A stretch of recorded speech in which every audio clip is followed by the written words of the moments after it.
Hello everyone, welcome back to my channel everything A to info. మీరు ఈ పాటికి అర్థమైపోయి ఉంటుంది కదండి రెసిపీ ఏంటి అనేది. బఠానీ చాట్ ఇంకా పానీపూరి అండి. పానీపూరి అస్సలు తినకండి, టైఫాయిడ్లు జ్వరాలు వచ్చేస్తాయి, ఇలాంటివన్నీ చెప్తూనే ఉంటారు, వింటూనే ఉంటాం, కానీ బయట తింటాం.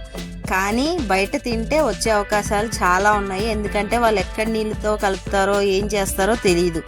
నన్ను అడిగితే పదే పదే ఆయిల్ని హీట్ చేస్తూ దానిలో ఫ్రైస్ చేసుకొని తినే బజ్జీలు వాటిలన్నిటికంటే ఇది బెటరే అని చెప్తాను.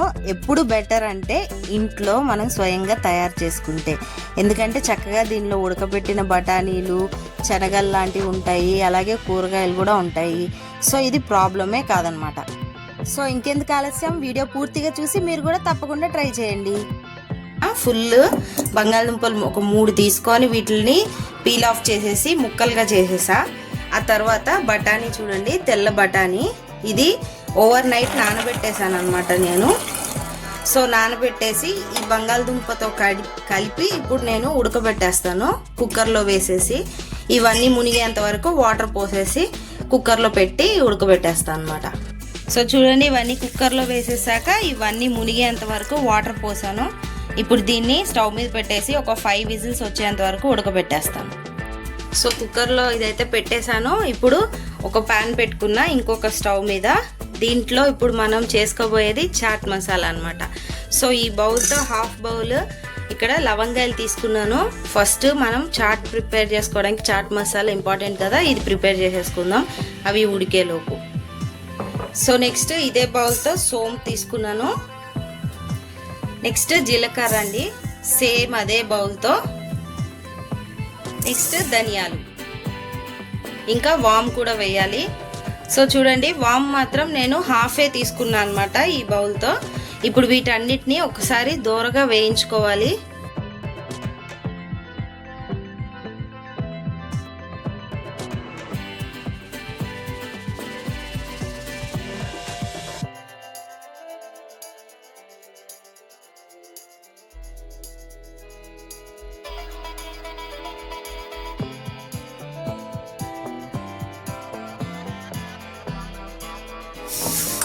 సో ఇదైతే వేగిపోయింది. ఎక్కువసేపు వేయించుకోకూడదు, మాడిపోనివ్వకూడదు.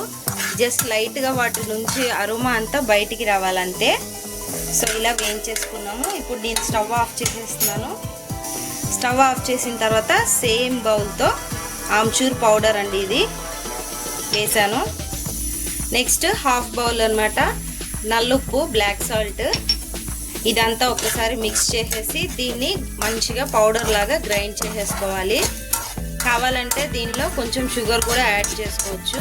సో నేను చాట్ కోసం ప్రిపేర్ చేస్తున్నాను కాబట్టి ఎక్కువ నేను షుగర్ వేయట్లేదు.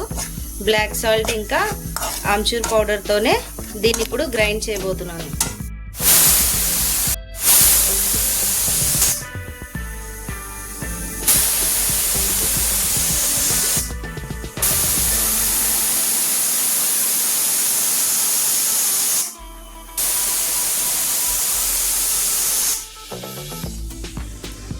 సో చూడండి, ఉడికిపోయింది పూర్తిగా.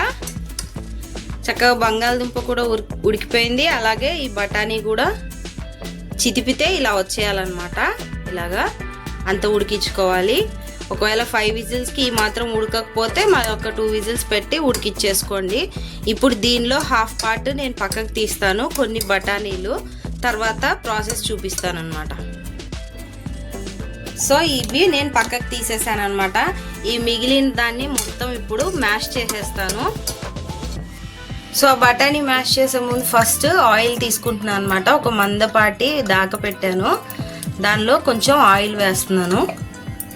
ఇదంతా స్టార్ట్ చేసే ముందు ఒక 4 ఉల్లిపాయలు అన్నీ చిన్న చిన్న ముక్కలుగా కట్ చేస్తా, అలాగే 2 టమాటాలు, నెక్స్ట్ చూడండి క్యారెట్, ఒక 4 క్యారెట్లని తురిమి పెట్టేసాను అనమాట. పుదీనా, కొత్తిమీర కూడా కడిగేసి రెడీగా ఉంచాను. ఇప్పుడు వీటిని ప్రాసెస్ స్టార్ట్ చేసేద్దాం. ఇప్పుడు మనం ముందు పెట్టిన ఆయిల్లో కాస్తంత ఒక గుప్పెడు ఉల్లిపాయలు వేసేస్తున్నాను, టమాటో కూడా వేసేసాను. ఇవన్నీ చక్కగా లైట్గా వేగిపోవాలన్నమాట.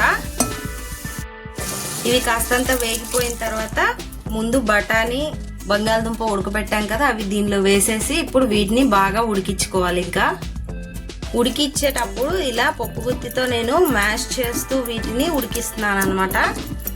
అవి ఉడికేటప్పుడే ఇలా మ్యాష్ చేసేసుకుంటూ ఉడికిచ్చేసుకుంటా. ఒక 5 మినిట్స్ ఉడకంగానే దీనిలో ఉప్పు కారం అవి కూడా వేసేస్తాను. ఇది త్వరగా చిక్కపడిపోతూ ఉంటుంది. సో అలా చిక్కపడకుండా మనం ఈ విధంగా చక్కగా మెదుపుతూ ఉడికించుకోవాలి. ఇప్పుడు ఉప్పు కారం అవి వేద్దాము. సో ఉప్పు, పసుపు, కారం 1 స్పూను, అలాగే 1 స్పూను చాట్ మసాలా, ఇవన్నీ కలిసేలాగా మరొక్కసారి వీటిని ఇలా కలుపుతూ ఉడకబెట్టేస్తాను. చూడండి, చక్కగా ఇదంతా కలిసిపోయే కొద్దీ చిక్కగా అవుతూ ఉంటుంది. అవసరమైతే కొంచెం వాటర్ యాడ్ చేసుకుంటూ చేసుకోవచ్చు. సో చూడండి, కొంచెం కొంచెంగా ఉడకబెడుతున్నాను అనమాట. వాటర్ కొంచెం కొంచెం యాడ్ చేసేసి ఇది ఉడకబెడుతున్నా. ఇప్పుడు వాటర్ అంతా వేసి మిక్స్ చేసేసిన తర్వాత ఇప్పుడు క్యారెట్ దీనిలో వేసేస్తాను. క్యారెట్ వేసాను, ఒక పెద్ద గుప్పిడు తీసుకొని వేసేసాను అనమాట. సో క్యారెట్ తర్వాత కొత్తిమీర కూడా వేసేస్తున్నా. నెక్స్ట్ పుదీనా కూడా వేసేసాను. అలాగే మనం ముందు తీసి పెట్టుకున్నాం కదా ఆ బఠానీలు కూడా దీనిలోనే యాడ్ చేసేసా. వీటన్నిటిని ఒక్కసారి కలుపుకొని ఒక్కసారి ఉడికించుకోవాలి కొంచెం చిక్కబడేంత వరకు. ఆ తర్వాత వేడి వేడిగా సర్వ్ చేసేయడమే.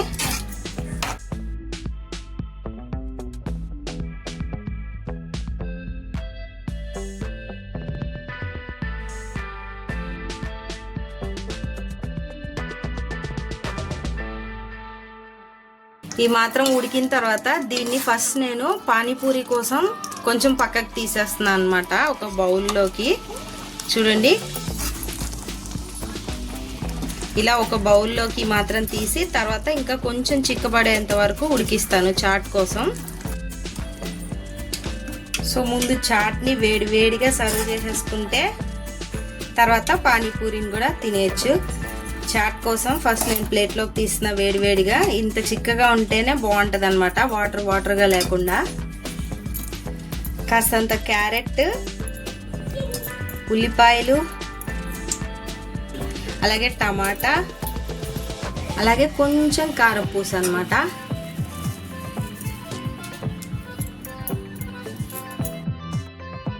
సో చూసారు కదా, వేడివేడిగా బఠానీ చాట్ రెడీ అయిపోయిందండి ఇంట్లోనే. ఇక ఏ రోడ్ల మీదకి వెళ్ళి తినే అవసరం ఉండదన్నమాట ఇలా గనక చేసుకుంటే. ఇది రెడీ అయిపోయింది కదా, వెంటనే పానీపూరి కూడా స్టార్ట్ చేసేద్దాం పదండి. సో పానీపూరి కోసం ఒక చిన్న నిమ్మకాయ సైజ్ అంత చింతపండు నానబెట్టాను అనమాట. నేను ఒక 1/2 లీటర్ వాటర్ కోసం ఇది రెడీ చేస్తున్నాను. ఇది నానేలోపు పుదీనా, కొత్తిమీర అవన్నీ కూడా రెడీ చేసేస్తాను. దీనికోసం ఫస్ట్ కొత్తిమీర, పుదీనా, 2 పచ్చిమిరపకాయలు వేసేస్తున్నా. Black salt 1/2 teaspoon. ఆ తర్వాత ముందు నానబెట్టుకున్న చింతపండు, ఆ వాటర్ వేసేస్తున్నాను. ఇప్పుడు దీన్ని అంతా మంచిగా మిక్స్ అయ్యేలాగా బ్లెండ్ చేసేసుకోవాలి. కొంచెం ఉప్పు కూడా వేస్తున్నాను అనమాట టేస్ట్ కోసం. ఆల్రెడీ బ్లాక్ సాల్ట్ వేసాం కాబట్టి కొంచెమే నేను సాల్ట్. సో ఇదిగోండి, చక్కగా బ్లెండ్ చేసేసిన తర్వాత పానీపూరి వాటర్ కూడా రెడీ అయిపోయాయి. నెక్స్ట్ పానీపూరి కోసం పూరీస్ వేయించుకుంటే అయిపోయినట్టే. సో ఆయిల్ వేడెక్కేసిన తర్వాత పూరీలు వేపేస్తున్నాను పానీపూరి కోసం. ఇది మీడియం ఫ్లేమ్లోనే వేసుకోవాలి. చక్కగా 2 వైపులు తిప్పుకుంటూ వేయించుకోవాలి, లేకపోతే అణిగిపోతాయి అన్నమాట. చూసారా, చక్కగా ఇలా రావాలి బెలూన్ లాగా. వచ్చిన తర్వాత వీటిని తీసేసి పక్కకి ఇలాగే అన్నీ వేయించేసుకోవాలి. చూడండి, పూరీలన్నీ వేయించేసుకున్న తర్వాత మనం ముందుగా తీసి పెట్టుకున్నాం కదండి బఠానీ, దానిలో కొంచెం ఆనియన్ కలిపేసుకొని ఆ వాటర్ కూడా బ్లెండ్ చేసి పెట్టాం కదండి, ఆ వాటర్లో డిప్ చేసుకొని తింటే పానీపూరి ఒక్కొక్కటి సూపర్ ఉంటుంది అనమాట. ఇంట్లోనే ఇలా తయారు చేసుకుంటే ఏ ప్రాబ్లం రాదండి, ఎలాంటి రోగాలు రావు. ఎందుకంటే మనం ఇందులో పచ్చి కూరగాయలు వాడాము, బఠానీ వాడాము, అలాగే డీప్ ఫ్రైయింగ్ ఏది ఎక్కువగా చేయలేదు. ఉత్తి పానీపూరీలకి కావాల్సిన పూరీలు మాత్రమే. సో చూడండి, మీకు ఈ 2 రెసిపీస్లో ఏది నచ్చిందో నాకు కామెంట్స్లో చెప్పండి. మీరు కూడా తప్పకుండా ఇంటి దగ్గర ట్రై చేయండి. చాట్ ఎక్కువ బాగా వచ్చిందా లేదా పానీపూరి ఎలా వచ్చింది అనేది నాకు కామెంట్స్లో చెప్పండి. అలాగే ఈ పానీపూరికి వాడిన పూరీలు కూడా నేను ఇంట్లో ప్రిపేర్ చేసినవే, అలాగే కారపూస కూడా అంతేనండి, చాట్ మీద జల్లినది. ఈ రెండిటివి కూడా రెసిపీస్ నేను త్వరలో వీడియోలో షేర్ చేస్తాను. అయితే ఇప్పుడుకి ఈ వీడియోలో లెంతీ వీడియో అయిపోతుందని చెప్పి నేను చూపించలేదన్నమాట, డైరెక్ట్ ఫ్రై చేయడమే చూపించాను.